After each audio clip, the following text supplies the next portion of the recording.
coming to the tree where they strung up a man, the same murder three. Strange things that happen here, how stranger would it be if we met at midnight in the hanging tree?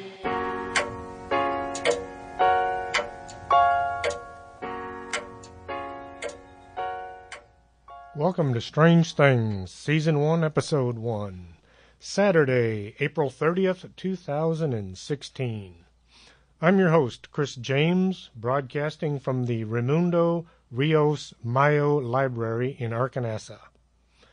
We will be talking about UFOs, unidentified flying objects. Sit back and enjoy. I hope you find this show as enjoyable as it is informative. UFOs. They've been with us for years. The first use of the term flying saucer was in 1878 in Denton, Texas. John Martin described what to him looked like a saucer flying up in the sky. Kenneth Arnold was the one who gave the term flying saucer the international recognition. Mr. Arnold spotted what looked like a group of discs flying along near Mount Rainier, Washington, that skipped through the air like a saucer skipping over the water. Throughout history, objects have been described as shields, discs, lights, and chariots, all making the way across the sky. The descriptive words were usually whatever society commonly used. The big one, Roswell, New Mexico. In July 1947, a storm had passed over the area with lightning and heavy rain. Mac Brazel, the foreman on the Foster Ranch, and his neighbor, D. Proctor, went out to check the fences and the livestock. As he rode out the pastures, he came upon what appeared to be a tangled mass. The debris covered an area about 200 yards. Twice the size of a football field. The wreckage was flung out on the ground as if something had exploded in midair, scattering its parts in all directions. The ground looked scorched. The sheep grazing in the field refused to go near the crash site. Mac took a box full of the remains and showed it to his neighbors, the Proctors. They had no idea what it could be. They suggested he take the box into Roswell. So Mac took his debris, drove in to see Sheriff Wilcox. Sheriff Wilcox sent Mr. Brazel to see the Army Airfield with the idea that they may pay up to $5,000 reward for any crashed flying disc.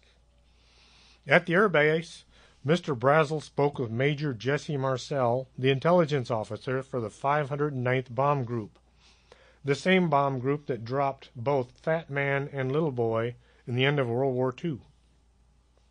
Major Marcel didn't recognize any of the box's contents, which, considering he had just returned from radar school, tells me it was not a radar target. The major got his counterpart, Captain Cavett, the counterintelligence officer, and the two made the 30-mile drive out to the Foster Ranch. 1947 roads were not like they are today. Bumpy, and the cars didn't go very fast. It took them a while to get there. They spent the night in the barn, got up early the next morning, went out to the debris field and took a look. They gathered up a trunk full of evidence. Then they drove back to Roswell, arriving late at night. The major, who was so impressed with what he had found, woke his son, Jesse Jr., to show him what he had found. He told Jesse the remains of a flying saucer. In the morning, the major drove out to the airbase. Colonel Blanchard had the public information officer, First Lieutenant Walter Haut, release the story to the press, saying the Roswell Army Airfield had recovered a flying disc. The colonel also sent Major Marcel to Fort Worth to show the collected debris to General Ramey. General Ramey is shown holding some of the foil as if to say this is what the major had brought from Roswell. He's squatting on the floor. Right under the so-called remains of the package are the packaging that the radar target came in, as if the general, had a radar target brought from storage, crumpled up, thrown on the floor to look as if it crashed somewhere in a field. We are expected to believe the base intelligence officer, a captain, the base colonel, the base public information officer, who was also a bombardier during World War II, all couldn't recognize a weather balloon. They had to go to Fort Worth for a general to tell them what they had. And they're still allowed to run a air base handling atomic bombs. Meanwhile, while Major Marcel was in Fort Worth, a detail of soldiers from the Roswell Army Airfield were sent to the Foster Ranch to recover every single scrap of the crashed object. The road was closed to all traffic during the operation. This sounds a bit over the top for weather balloon or radar target recovery. Mr. Brazel had found other weather balloons on the Foster Ranch, but never had questions as to what they were. After a week of being hounded by the press and interviewed by the Air Force, Mr. Brazel went to the local radio station where he retracted his story, saying it wasn't a crashed saucer.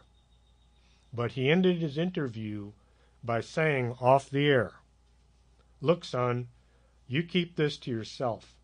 They told me to come in here and tell you this story, or it would go awful hard on me and you." So far, the government has said it was a weather balloon, it was a crashed secret missile launch, and it was a top-secret balloon project called the Mogul balloon. Project Mogul was secret, but not the materials involved. They used tinfoil, balsa wood, rubber, some tape. There was nothing secret about the material, it was just the project was secret.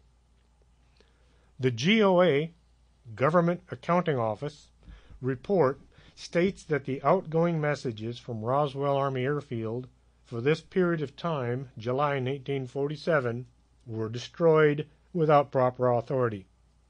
Why would the Army destroy records pertaining to this time when the Army is known for holding on to records for centuries?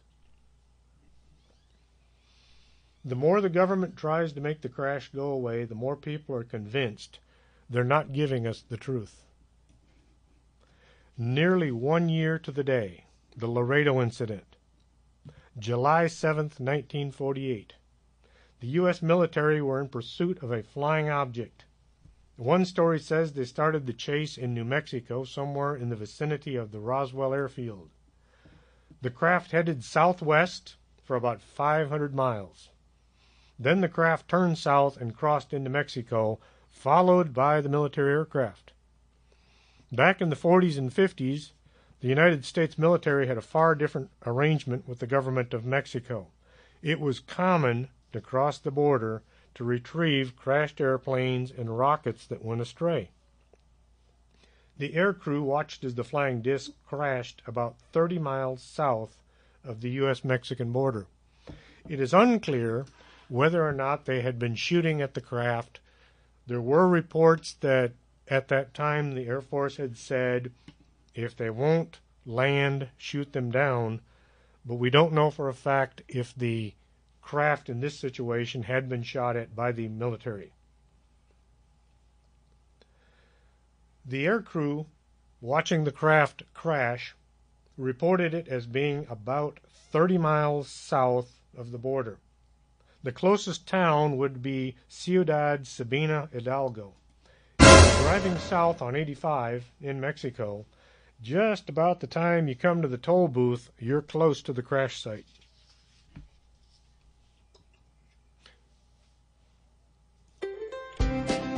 Little Farm, más de 30 especialidades de pechuga de pollo, fresco, natural, empanizado, congelado, preparado. Visítanos en Lincoln 3130 esquina con Morelos, Colonia Juárez, al teléfono 719-3044.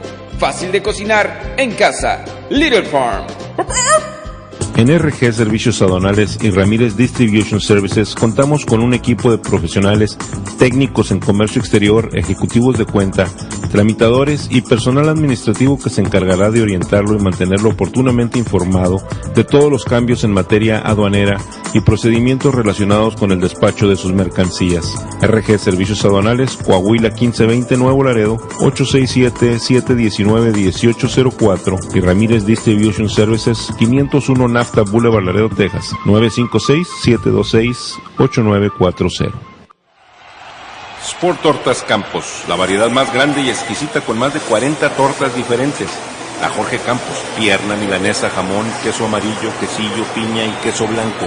La Finito López, la Cautemilla, la Maradona, la Brody y tacos.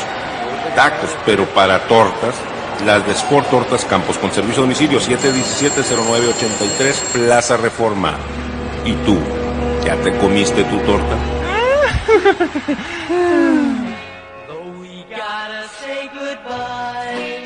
No, don't say goodbye. Stay with us. This is Arcanesa Radio. Quédate con nosotros. Estás escuchando Arcanesa Radio.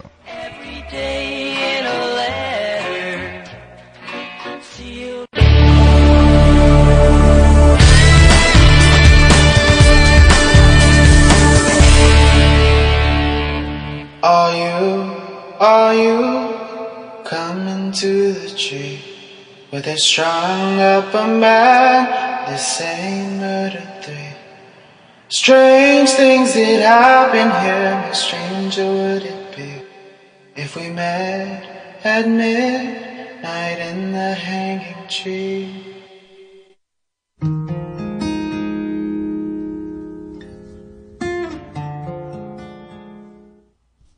Welcome back after that brief commercial message. A detail of men had been sent from the Laredo airfield to secure the site and hold it until an investigation team could be brought down from San Antonio, Texas, to control the scene. The crashed object was described as being about 90 feet across and silver or aluminum-like metal. There were no markings on it and no rivets or seams. There was a reported occupant that looked to be about 4 to 4.5 feet tall. The head was extremely large and round, leading the pilots calling this creature the Tomato Man. You can type this into just about any search engine and see pictures of the crashed disc and its occupant. The Army loaded the disc onto a heavy transport vehicle and hauled it back towards the United States. How they got it across the river is a mystery. Back then, the bridge from Nuevo Laredo had a superstructure that extended upwards, making it impossible to cross anything wider than about 35 feet.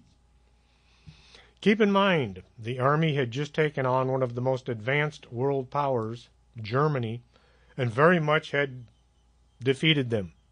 The Army was in the habit of overcoming the impossible. The river isn't all that deep and it's not very wide.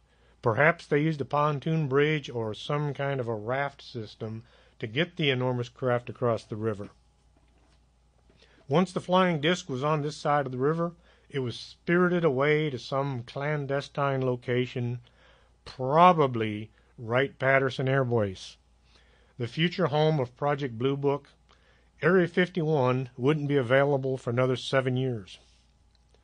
Noe Torres, the author from Edinburgh, Texas, has a book out called Fallen Angel, which covers the Laredo incident in great detail. Why Fallen Angel?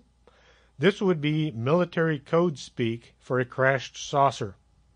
Like the term broken arrow refers to missing nuclear weapon.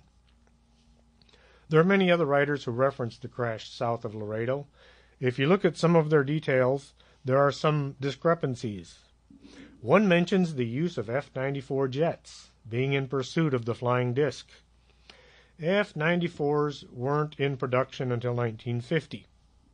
If you get too bogged down in minor details, you'll lose sight of the main story. Maybe that was the plan.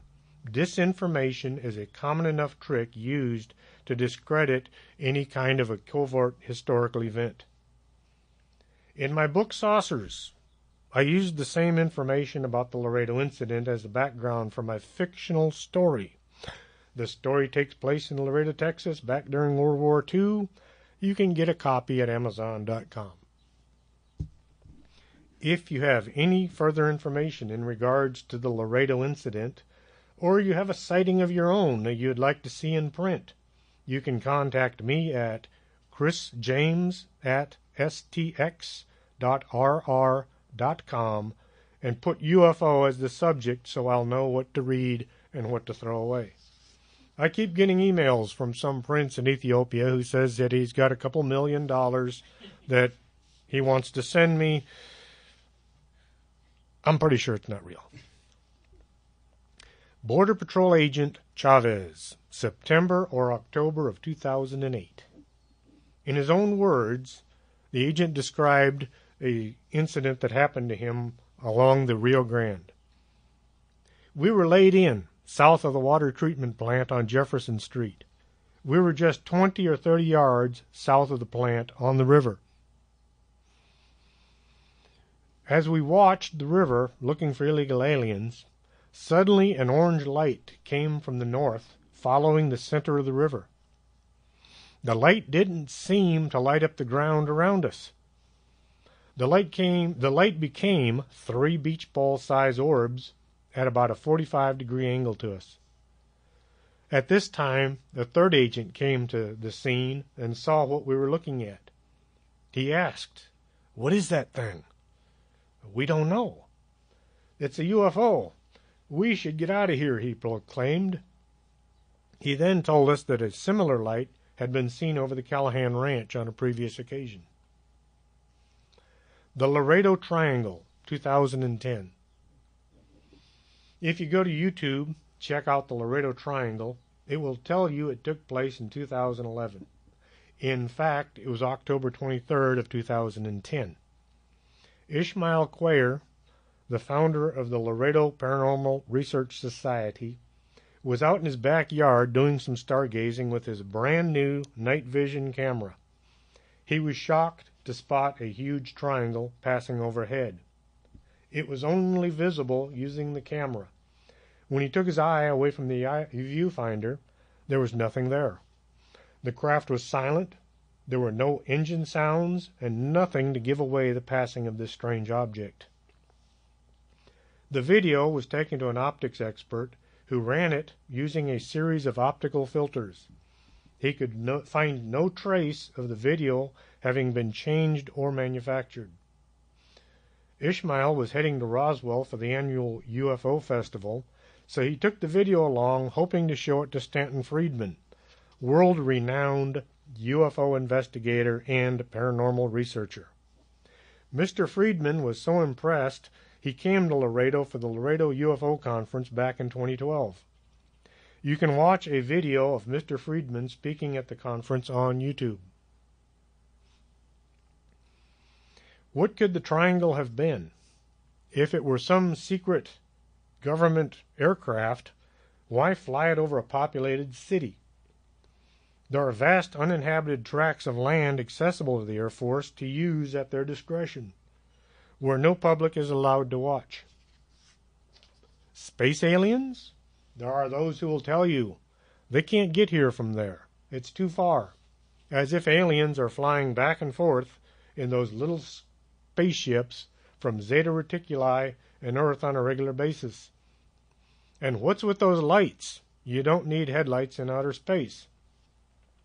To begin with, wouldn't it be possible for the aliens to have come from wherever they call home, hundreds or even thousands of years ago, parked their main ship, the mothership as it were, in orbit around either one of our close neighbor planets or even on the bottom of the ocean?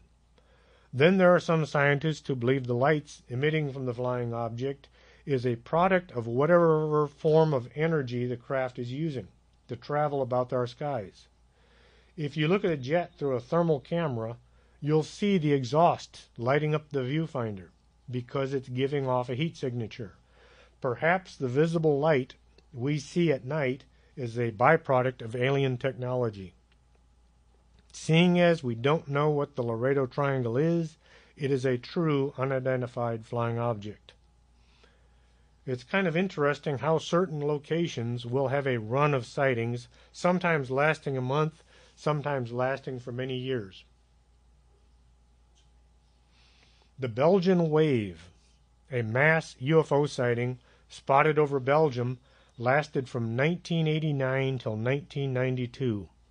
Thousands of people reported seeing a large black triangle in various locations, flying through the night sky. The triangle had whitish light at each of its 3 points.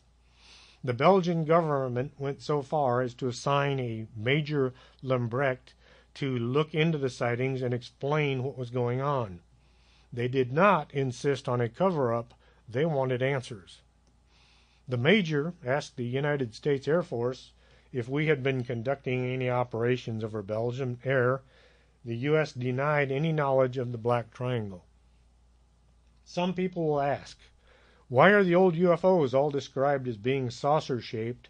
Now they all look like giant triangles.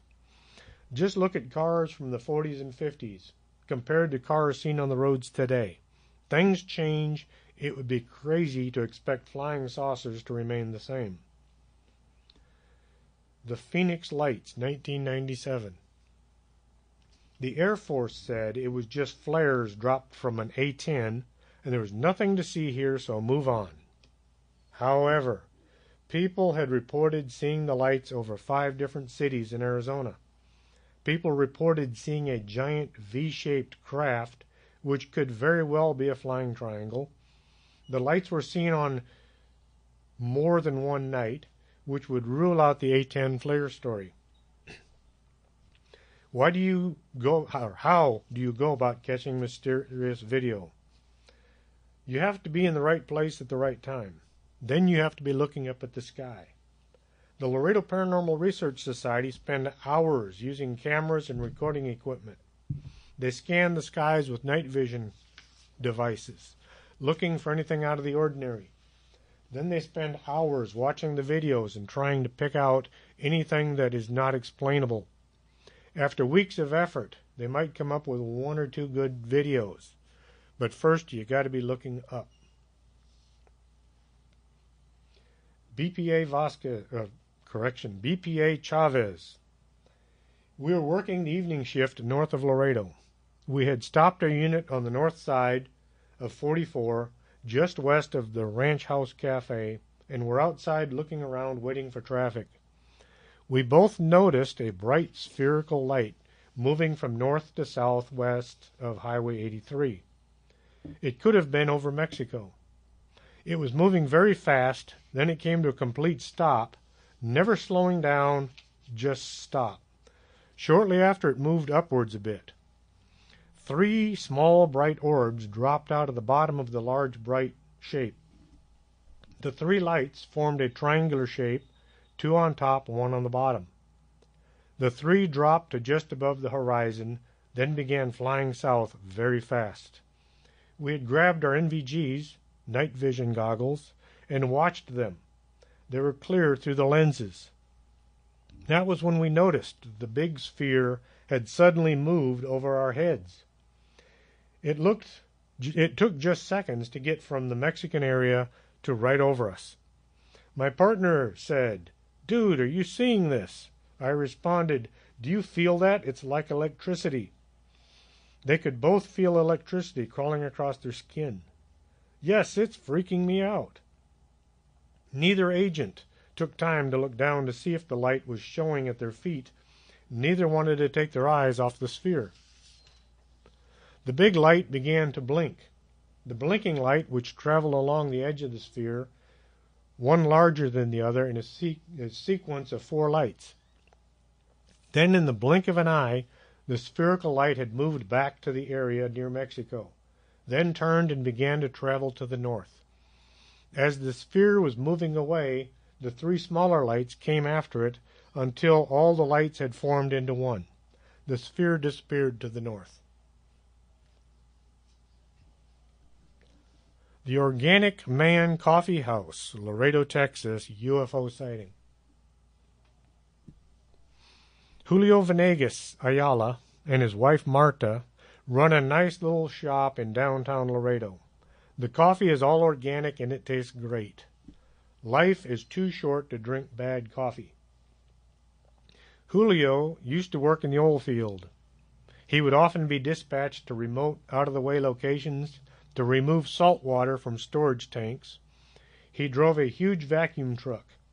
His shift would begin whenever the phone rang and sometimes not end till the next day. Around September of 2015, Julio was sent to a ranch just south of Cotulla, Texas, near the rest area. I turned off the highway near the rest area and drove out into the middle of nowhere. It was dark since the sun hadn't come up yet, but as I arrived at the oil field tank, it was beginning to get light out.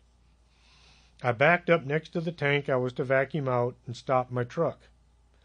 As I was walking to the back of the truck to hook up the hoses, I spotted a black object up in the sky.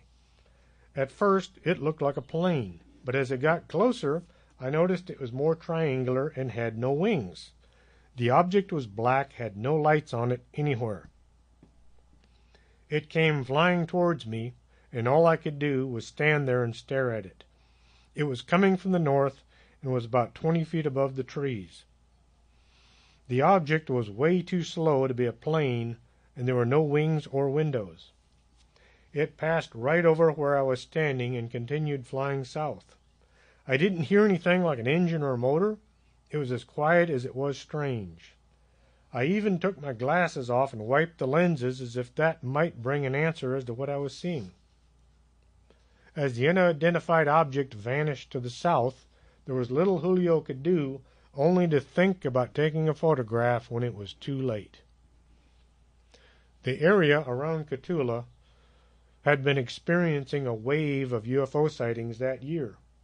The Laredo Paranormal Research Society had planned on looking into it, but things had come up, causing them to not make the trip. We will break now for a brief commercial break, and we'll be back in a moment. Little Farm, más de 30 especialidades de pechuga de pollo, fresco, natural, empanizado, congelado, preparado. Visítanos en Lincoln 3130 esquina con Morelos, Colonia Juárez, al teléfono 719-3044. Fácil de cocinar en casa. Little Farm. En RG Servicios Aduanales y Ramírez Distribution Services contamos con un equipo de profesionales técnicos en comercio exterior, ejecutivos de cuenta, tramitadores y personal administrativo que se encargará de orientarlo y mantenerlo oportunamente informado de todos los cambios en materia aduanera y procedimientos relacionados con el despacho de sus mercancías. RG Servicios Aduanales, Coahuila 1520 Nuevo Laredo, 867-719-1804 y Ramírez Distribution Services 501 Nafta Boulevard, Laredo, Texas, 956-726-8940. Sport Tortas Campos, la variedad más grande y exquisita con más de 40 tortas diferentes. La Jorge Campos, pierna, milanesa, jamón, queso amarillo, quesillo, piña y queso blanco. La Finito López, la Cuauhtémoc, la Maradona, la Brody y tacos. Tacos, pero para tortas, las de Sport Tortas Campos, con servicio a domicilio 717-0983, Plaza Reforma. ¿Y tú, ya te comiste tu torta?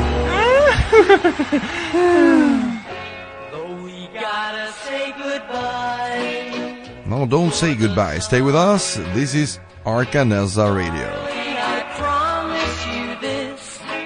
Quédate con nosotros. Estás escuchando Arcanesa Radio.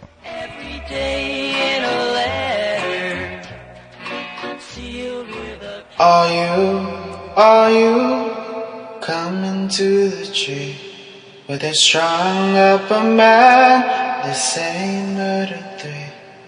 Strange things that happen here, how stranger would it be if we met at midnight in the hanging tree?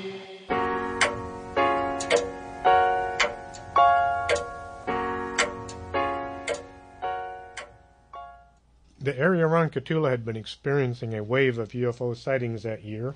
The Laredo Paranormal Research Society had planned on looking into it, but things had come up causing them to not make the trip. If you have any scary stories that you'd like to see in print, ghosts, spirits, or things unknown, contact me at chrisjamesstx.rr.com. We'll see what we can do. This was taken from the Crypto Blast, the latest and greatest when it comes to all things paranormal and unexplained, as seen in Army Times. Are armies of aliens and their alien-human hybrids threatening the Earth? Army Chief of Staff General Mark Milley thinks so, and this is what he had to say. You'll be dealing with terrorists. You'll be dealing with hybrid armies. You'll be dealing with little green men. You'll be dealing with tribes. You're going to be dealing with it all, and you're going to be dealing with it simultaneously, Milley said.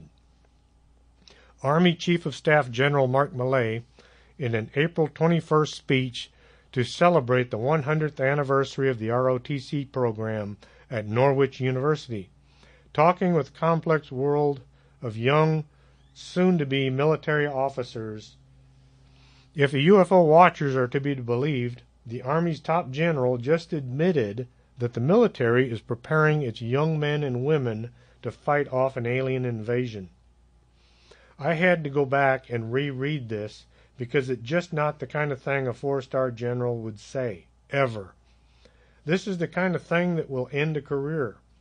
But there it was in the Army Times, black and white for all to see. You'll be dealing with terrorists. You'll be dealing with hybrid armies. You'll be dealing with little green men. Is this what Dr. Stephen Greer is trying to accomplish through the Disclosure Project? You can see more from Dr. Greer at his website, disclosureproject.org. Men in Black. The Men in Black were elevated to superstar status in 1997 movie by the same name.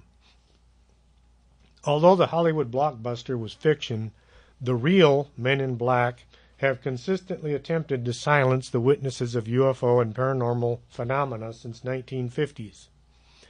In The Real Men in Black, author Nick Redfern delves deep into the mysterious world of these mysterious operatives.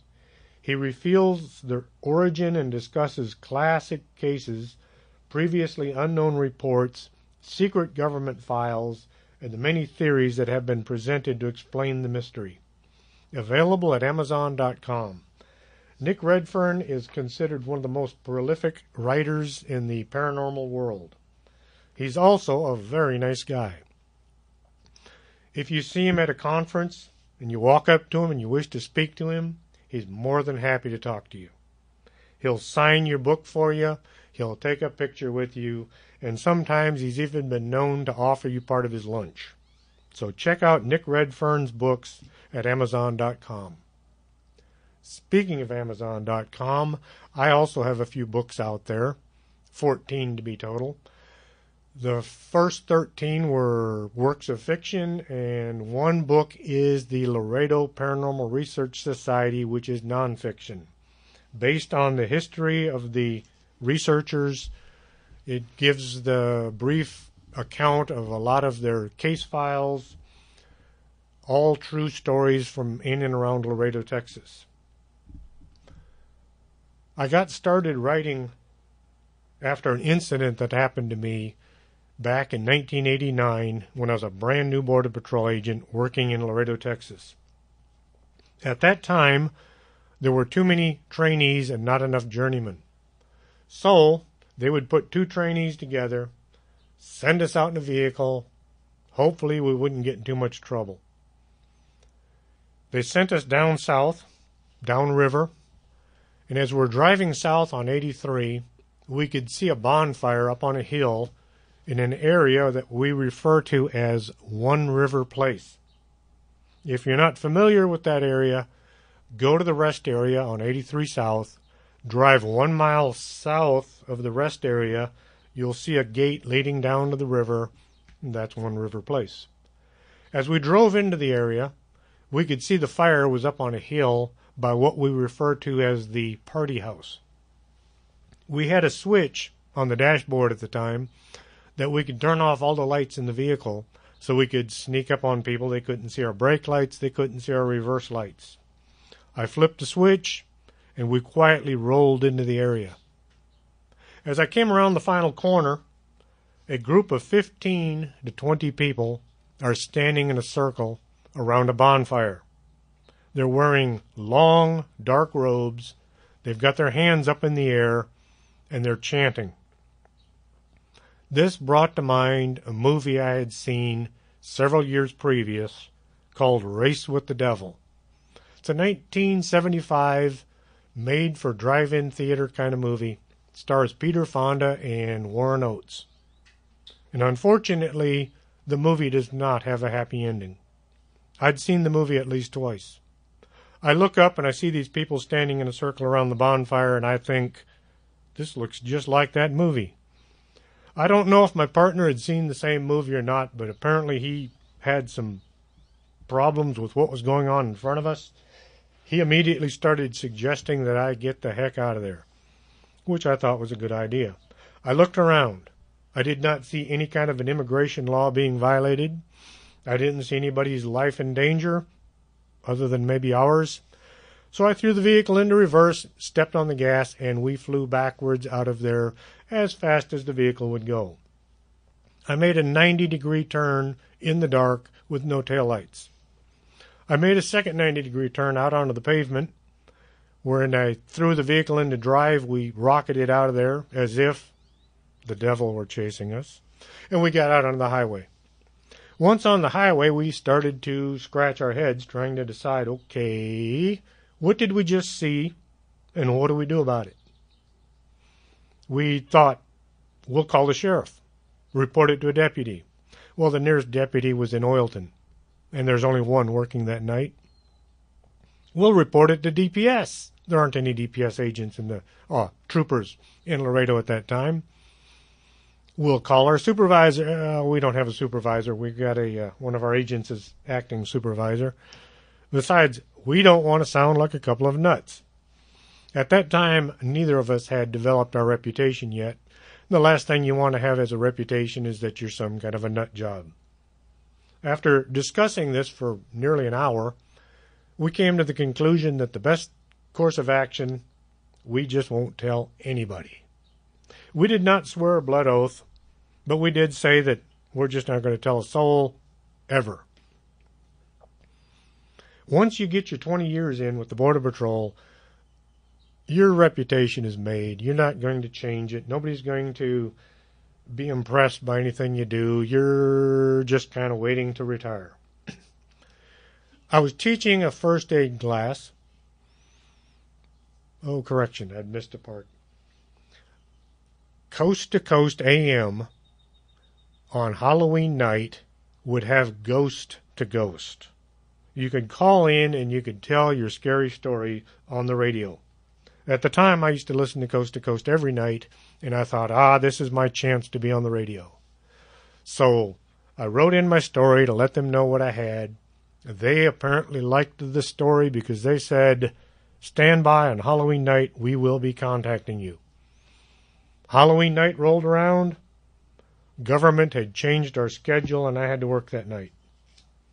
I got home only to find a message on my phone recorder telling me that they had called. I wasn't there. Better luck next time. I was not happy. A couple of months later, I'm teaching a first aid class, and I told the class how I had almost been on Coast to Coast. Almost, not quite. And I was not too happy about it. After I had relayed the story about the Satanists down by the river, one of the students in the class told me that he had had a similar occurrence, only it had happened in the gravel pit behind Laredo Community College, which at the time had been known as Laredo Junior College. He said he drove up on a group, 15, 20 people, standing in a circle around a bonfire, hands in the air. I asked him, what did you do? And he said, I got the heck out of there. Sounds like a reasonable plan of action. Later, I met another agent who had had a similar occurrence, only his had been in San Ignacio. Same group of people, same situation. I didn't ask him what he did. I pretty much figured it out. Anyhow, Years go by. Art Bell comes back on the radio with a new show called Dark Matter. Halloween night was rolling around, so for Halloween's night show, he was going to have Spooky Matter. Same request went out. If you have a scary story, let them know. They'll see if they can put you on the radio or not. I thought, this is my chance to try it again. What could possibly go wrong? I told my boss, there's no way I'm coming in on Halloween night. I have an appointment. I told him I'm calling in sick, I'm calling in old, I'm calling in mad, I'm not coming in. Don't even try it. Halloween night, I got to talk to Art Bell on the radio. I told my story. Talk about a great feeling. I told my story to anyone that was listening that night. I got through, I hung up the phone, and I still had that story rattling around inside my head.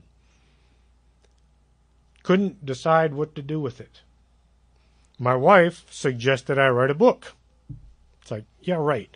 The whole situation of driving up on a group of Satanists, that'll take, 2 pages? Who's going to buy a book that's only 2 pages long? Well, she said, you need to polish it up, add to it, make a story out of it. At one time, I had heard Dean Koontz, the author, and he was being interviewed on Coast to Coast. Dean Koontz had said when he starts a book, he has the opening scene, and that's it. He sits down at his computer, he types out the opening scene, and he said from that point on, the story just kind of writes itself. I listened to Mr. Koontz, and I thought, well, let's see what happens. I started the book. I sat down, I wrote out the situation. Young kid, wanted to make it a young kid, comes across a group of Satanists down on the river doing their nefarious activity. He gets scared, he runs back home. Later, he grows up, joins the local sheriff's department, and bodies start to show up all over the place. My book finally was written, and it's available at Amazon.com if you'd care to read a copy. It's called Ragman by Chris James. Not a bad story if you want to check it out. Since that time, I have written a few other stories. I have one about flying saucers attacking the Laredo Army Airfield back during World War II. It is a work of fiction, but I was inspired to write it because of the Laredo incident. I also have some humor. Got tired of writing horror. Flying saucers attack Walmart. Picture the people you see at Walmart in the middle of the night. Try to imagine they're going to save the planet, if they can save themselves. I am currently working on another book. It is going to be strange and unusual stories from in and around the territory that was formerly known as the Republic of the Rio Grande. The Republic of the Rio Grande only lasted 11 months. So, the territory is still here. Some strange things have happened in the area. People have been passing their stories on to me, and I'm in the process of putting them down in print. So, if you have a scary story, if you have a bizarre story, if you just have a story that you think is needing passing on, contact me and we'll see about putting it down in print. But be sure and put either UFO or scary story as the subject matter so I know not to throw the email away. I'm not reading any more emails from that prince in Ethiopia.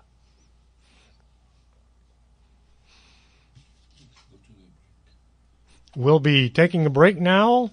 Please stand by. We'll be back shortly. Little Farm, más de 30 especialidades de pechuga de pollo, fresco, natural, empanizado, congelado, preparado. Visítanos en Lincoln 3130 esquina con Morelos, Colonia Juárez, al teléfono 719-3044. Fácil de cocinar en casa. Little Farm. En RG Servicios Aduanales y Ramírez Distribution Services contamos con un equipo de profesionales técnicos en comercio exterior, ejecutivos de cuenta, tramitadores y personal administrativo que se encargará de orientarlo y mantenerlo oportunamente informado de todos los cambios en materia aduanera y procedimientos relacionados con el despacho de sus mercancías. RG Servicios Aduanales, Coahuila 1520 Nuevo Laredo, 867-719-1804 y Ramírez Distribution Services, 501 Nafta Boulevard, Laredo, Texas, 956-726-8940. Sport Tortas Campos, la variedad más grande y exquisita con más de 40 tortas diferentes. La Jorge Campos, pierna, milanesa, jamón, queso amarillo, quesillo, piña y queso blanco. La Finito López, la Cautemilla, la Maradona, la Brody y tacos. Tacos, pero para tortas, las de Sport Tortas Campos, con servicio a domicilio 717-0983, Plaza Reforma. ¿Y tú, ya te comiste tu torta?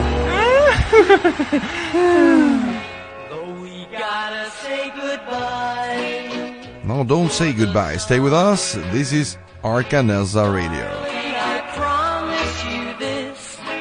Quédate con nosotros. Estás escuchando Arcanesa Radio.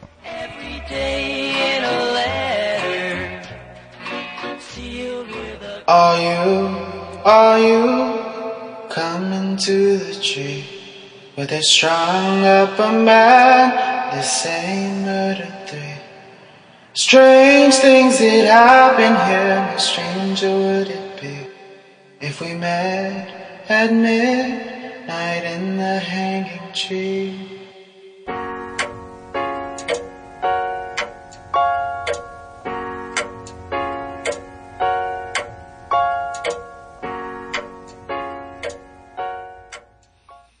Welcome back to Strange Things. I'm your host, Chris James.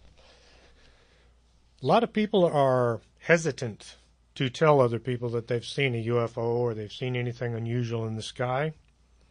The reason is we've been trained over the years, thanks to the United States government wishing to keep this a secret. Back in the 40s and 50s, people would call their local airbase to report seeing strange things in the sky. Well, back in those times, when you called, you went through a switchboard. Someone actually had to take the phone line and plug it in so that you could talk to the person you were calling. Well, with so many people calling the airbase saying that they'd seen something, the switchboard operator would become overwhelmed with calls. This got the people in charge of the Air Force concerned. What if the Russians decided to spring a sneak attack and we couldn't get a hold of our own resources because the phone lines are all tied up?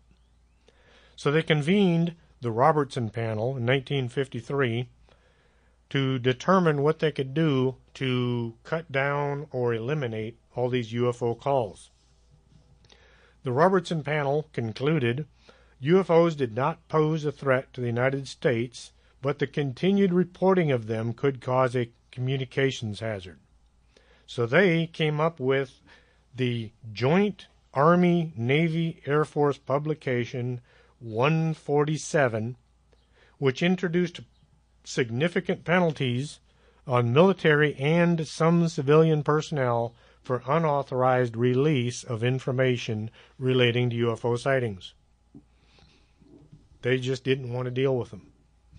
In 1960, the Brookings Institute, it's a think tank up in Washington, were employed by the government to come up with a decision on what to do about UFOs. They studied the problem and they recommended to Washington, while not specifically recommending a cover-up of evidence of extraterrestrial life, they proposed studies on the implications of peaceful space activities for human affairs. They suggested that contact with intelligent extraterrestrial life could have a disruptive effect on human society. As well, it mentions a possibility that leadership might wish to withhold evidence of extraterrestrial life from the public under some conditions. In a means of keeping people from calling the Air Force to report all these flying saucer sightings that they were having, it was recommended that they ridicule anyone making a UFO sighting report, that they only use the most obvious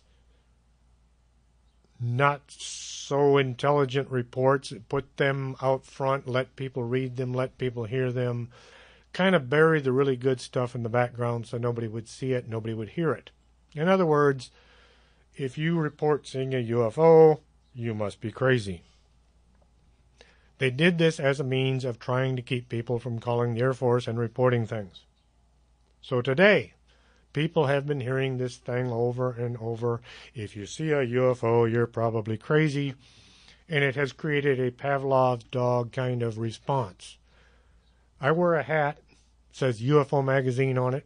Wear it around the country all the time. Got it from Bill Burns.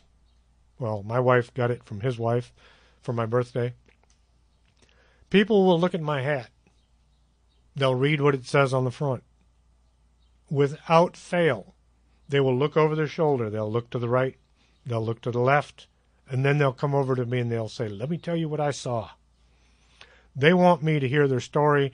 They don't want anyone to hear them telling me their story. It's a common enough response. However, if you do have a UFO sighting that you wish to see in print, or you simply want to have it taken out of your brain and hand it over to someone else, you can contact me, Chris James at stx.rr.com. We'll see about getting you in print.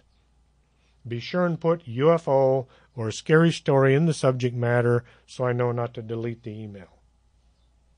I hope you all have enjoyed this show as much as we've enjoyed having it. We will be back next week with another episode of Strange Things. Perhaps we'll be discussing ghosts or some other bizarre unknown thing. But be sure and tune in again next week for Strange Things. Are you coming to the tree where they strung up a man, they say murder 3? Strange things that happen here, how stranger would it be if we met at midnight in the hanging tree?